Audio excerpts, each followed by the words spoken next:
ಸೈದಾಪುರಲ್ಲಿ ಆಗ್ಬಾರ್ದಾಗಿತ್ತು, ಆಗಿದೆ. ಅದಕ್ಕೆ ವಿಷಾದವನ್ನು ವ್ಯಕ್ತಪಡಿಸ್ತಾ, ಈ ಘಟನೆ ಆಗಿರೋದ್ರಿಂದ ನಿಜವಾಗ್ಲೂ ರೈತ ಹೋರಾಟಕ್ಕೆ ಜಯ ಆಗೋದಿಲ್ಲ. ರೈತರ ನುರಿಸದೇ ಇರ್ತಕ್ಕಂತ ಕಬ್ಬಿನ ಮಾಲೀಕರಿಗೆ ಬಹಳಷ್ಟು ಕಷ್ಟ ಆಗ್ತದೆ. ಜೊತೆಗೆ ನಿಮ್ಗೆ ಹೇಳ್ಬೇಕಪ್ಪ ಅಂದ್ರೆ 14 ಕಾರ್ಖಾನೆಗಳಲ್ಲಿ 10 ಕಾರ್ಖಾನೆಗಳು ಈಗಾಗಲೇ ಕಬ್ಬು ನುರಿಸ್ತಕ್ಕಂತ ಕೆಲಸ ಪ್ರಾರಂಭ ಮಾಡಿದಾವೆ. ಇನ್ನು 4 ಕಾರ್ಖಾನೆ ಮಾಡ್ಬೇಕಾಗಿತ್ತು, ಅದರಲ್ಲಿ ಸೈದಾಪುರ್ ಕೂಡ ಸೇರಿತ್ತು. ಆದ್ರೆ ಸುದೈವದಿಂದ 12ನೇ ತಾರೀಕಿಗೆ ಈ ಕಾರ್ಖಾನೆ ಮ್ಯಾನೇಜ್ಮೆಂಟ್ ದವರು ಮತ್ತು ರೈತರು, ವಿಶೇಷವಾಗಿ ನಮ್ಮ ಜಿಲ್ಲಾ ಉಸ್ತುವಾರಿ ಸಚಿವರ ಮಧ್ಯ ಒಂದು ಒಪ್ಪಂದ ಆಗಿ ಕಬ್ಬು ನುರಿಸ್ತಕ್ಕಂತ ಒಂದು ಪ್ರಕ್ರಿಯೆಯನ್ನ ಪ್ರಾರಂಭ ಮಾಡಿದ್ದಾರೆ. ಆದ್ರೆ ದುರ್ದೈವಶ ಈ ಘಟನೆ ಆಗಿರೋದ್ರಿಂದ ನಿಂತು ಹೋಗಿದೆ. ಮತ್ ಈ ಘಟನೆಯಲ್ಲಿ ಪಾಪ ಅನೇಕ ರೈತರ ಟ್ರ್ಯಾಕ್ಟರಿಗೆ, ಕಬ್ಬಿಗೆ ಹಾನಿ ಮಾಡಿರ್ತಕ್ಕಂಥದ್ದು ರೈತರು ಮಾಡಿದ್ದಾರೆ ಅಂತ ಹೇಳಿ ನಾನು ಭಾವಿಸೋದಿಲ್ಲ. ರೈತರ ಹೆಸರ ಮೇಲೆ ಇದೊಂದು ಕಿಡಿಗೇಡಿತನದ ಕೆಲಸ ಆಗಿರ್ತಕ್ಕಂಥದ್ದು ದುರಾದೃಷ್ಟಕರ. ಆದ್ರೆ ಆದಂತ ರೈತರಿಗೆ ಏನ್ ಹಾನಿ ಆಗಿದೆ, ಆ ರೈತರಿಗೂ ಕೂಡ ಏನಾದ್ರೂ ಪರಿಹಾರ ಕೊಡ್ತಕ್ಕಂತ ಪ್ರಯತ್ನ ನಾವು ಮಾಡ್ತೀವಿ.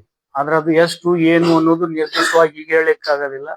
ಕೆಲವೊಬ್ರಿಗೆ ಇನ್ಶೂರೆನ್ಸ್ ಇರ್ತದೆ, ಕೆಲವೊಬ್ರಿಗೆ ಇನ್ಶೂರೆನ್ಸ್ ಇರೋದಿಲ್ಲ. ಅದನ್ನೆಲ್ಲ ಪರಿಶೀಲನೆ ಮಾಡಿ ಅವ್ರಿಗೆ ಏನ್ ಹಾನಿ ಆಗಿದೆ ಸ್ವಲ್ಪ ಇಲ್ಲ ಸ್ವಲ್ಪ ನಾವು ಕೊಡ್ತಕ್ಕಂತ ಪ್ರಯತ್ನ ಮಾಡ್ತೀವಿ. ಮತ್ತು ಈ ಕಬ್ಬು ಅರಿಯುವ ಏನು ಪ್ರಕ್ರಿಯೆ ಇದೆ ಇದು ನಿರಂತರ ಚಾಲು ಇರ್ಬೇಕು. ಯಾಕಂತಂದ್ರೆ ಈಗಾಗ್ಲೇ ನಾವು ಕಾರ್ಖಾನೆಗಳನ್ನ ಪ್ರಾರಂಭ ಮಾಡಿ ಒಂದ್ 25 ದಿವಸ ಆಗ್ಬೇಕಾಗಿತ್ತು. ಆದ್ರೆ ಒಂದ್ 10 ದಿವಸ ಪ್ರಿಪೋನ್ ಮಾಡ್ಕೊಂಡ್ರು ಕೂಡ ಈ ಪ್ರಕ್ರಿಯೆ ಸುಖಾಂತ್ಯ ಕಾಣ್ಲಿಲ್ಲ. ಆ ಹಿನ್ನೆಲೆಯಲ್ಲಿ ಇಷ್ಟು ತಡ ಆಗಿದೆ. ಇಷ್ಟು ತಡ ಆಗಿದ್ರಿಂದ 7,30,000 ಮೆಟ್ರಿಕ್ ಟನ್ ಇವತ್ತು ನಾವು ನುರಿಸ್ಬೇಕಾಗಿದೆ. 7,30,00,000 ಮೆಟ್ರಿಕ್ ಟನ್ ಅನ್ನ ನಾವು ನುರಿಸ್ಬೇಕಾಗಿದೆ. ಈ ಹಿನ್ನೆಲೆಯಲ್ಲಿ ಸ್ವಲ್ಪ ದಿನ ತಡ ಆದಂಗೆ ಏನಾಗತ್ತೆ, ಕಬ್ಬಿನ ಅಂಶ ತನ್ನ ಸಕ್ಕರೆ ಪ್ರಮಾಣ ಕಳ್ಕೊಳ್ತದೆ. ಜೊತೆಗೆ ರೈತರು ಮುಂದಿನ ಹಂಗಾಮಿಗೆ ತಯಾರಾಗ್ತಕ್ಕಂತ ಪ್ರಕ್ರಿಯೆ ಕೂಡ ಮುಂದೂಡಲ್ಪಡ್ತದೆ. ಈ ಎಲ್ಲ ಹಿನ್ನೆಲೆಯನ್ನ ಅರ್ಥಕೊಂಡು ರೈತರು ಇನ್ಮೇಲೆ ಕಬ್ಬನ್ನ ಎಲ್ಲ ಕಾರ್ಖಾನೆಗೆ ತಮ್ಮ ಸ್ವಯಂ ಪ್ರೇರಣೆಯಿಂದ ಒಪ್ಪಂದ ಮಾಡ್ಕೊಂಡು ಕಬ್ಬು ಅರಿಯೋತಕ್ಕಂತ ಹಂಗಾಮಿಗೆ ಅವಕಾಶ ಮಾಡ್ಕೊಡ್ಬೇಕಂತ ಹೇಳಿ ಎಲ್ಲ ರೈತರಲ್ಲಿ ನಾನು ತಿಮ್ಮಾಪುರ ಅವ್ರು ಮನವಿ ಮಾಡ್ಕೊಳ್ತೀವಿ. ಜೊತೆಗೆ ರೈತರ ಯಾವುದೇ ಒಂದ್ ತರದ ಆತಂಕ ಅಥವಾ ವಿಷಯ ಇದ್ರೆ ಅದನ್ನ ಖಂಡಿತ ಜಿಲ್ಲಾಧಿಕಾರಿಗಳು ಮತ್ತು ಜಿಲ್ಲಾ ಉಸ್ತುವಾರಿ ಸಚಿವರು ಇಲ್ಲೇ ಇರ್ತಾರೆ. ಅವ್ರ ಜೊತೆ ಏನು ವಿಚಾರ ವಿನಿಮಯ ಮಾಡ್ಕೊಳ್ಬೇಕಾಗಿದೆ ಅದನ್ನ ಮಾಡ್ಕೊಳ್ಳಿ ಅಂತಕ್ಕಂತ ಒಂದು ಪ್ರಾರ್ಥನೆ ಮಾಡ್ಕೊಂಡು, ಇವತ್ತೇನು ಈ ಘಟನೆ ಆಗಿದೆ ಇದರಲ್ಲಿ ಸೈದಾಪುರ್ ಕಾರ್ಖಾನೆಗೂ ಸ್ವಲ್ಪ ಸಮಸ್ಯೆ ಆಗಿರೋದ್ರಿಂದ ವಿಷಾದ ವ್ಯಕ್ತಪಡಿಸಿ, ನಾನು ಈ ಒಂದೇ ಕಾರ್ಖಾನೆ ಅಲ್ಲ, ಈ ಜಿಲ್ಲೆಯಲ್ಲಿ ಇರ್ತಕ್ಕಂಥ ಎಲ್ಲಾ ಕಾರ್ಖಾನೆಗಳಿಗೆ ಸಾಧ್ಯ ಆದಷ್ಟು ಒಂದು ಸೆಕ್ಯೂರಿಟಿಯನ್ನ ಕೊಡ್ತಕ್ಕಂತ ದೃಷ್ಟಿಯಲ್ಲಿ ಇರ್ಲಿ.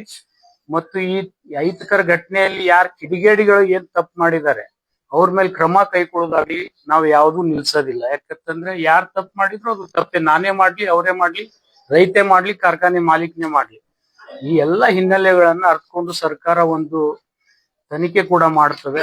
ನಾನು ಇಲ್ಲಿಗೆ ಏನಾಗಿದೆ ಇಲ್ಲಿಗೆ ನಿಲ್ಸಿ ಇನ್ಮೇಲೆ ಕಬ್ಬು ಅರಿತಕ್ಕಂತ ಪ್ರಕ್ರಿಯೆ ಪ್ರಾರಂಭ ಆಗ್ಲಿ ಅಂತ ಹೇಳಿ ಕಾರ್ಖಾನೆ ಮಾಲೀಕರ ಜೊತೆ ಕೂಡ ಸಂಧಾನ ಮಾಡ್ಕೊಳ್ತೀನಿ. ಯಾಕಂದ್ರೆ ಈ ಜಿಲ್ಲೆಯಲ್ಲಿ ಇರ್ತಕ್ಕಂತ ಕೆಲವು ಮಾಲೀಕರು ಒಂದ್ ಸ್ವಲ್ಪ ಕಾರ್ಖಾನೆ ಪ್ರಾರಂಭ ಮಾಡ್ಲಿಕ್ಕೆ ಹಿಂಜರಿತಾ ಇದ್ದಾರೆ.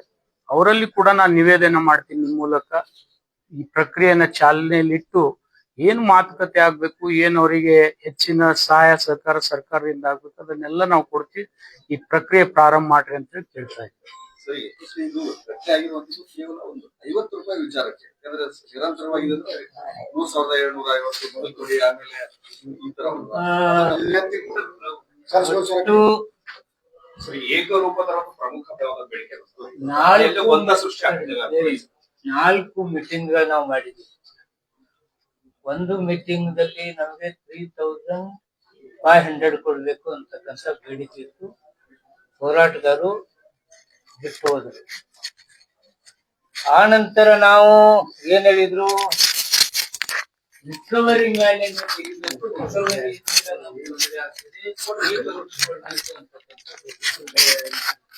ಅದಕ್ಕೆ ನಾವು ಮಾಲೀಕರನ್ನು ಕರೆದು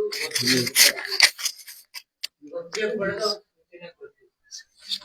ಆ ನಂತರ ಮತ್ತೊಂದು ಡಿಮಾಂಡ್ ಬಂತು, 3,250 ಏಕಾಲಕ್ಕೆ ಕೊಡ್ಬೇಕು ಅಂತಕ್ಕಂಥದ್ದು ಬಂತು. ಅಥವಾ ಬಾಕಿ ಕೊಟ್ಟು ಕೊಡ್ಬೇಕು, ಚಾಲು ಮಾಡಬೇಕು.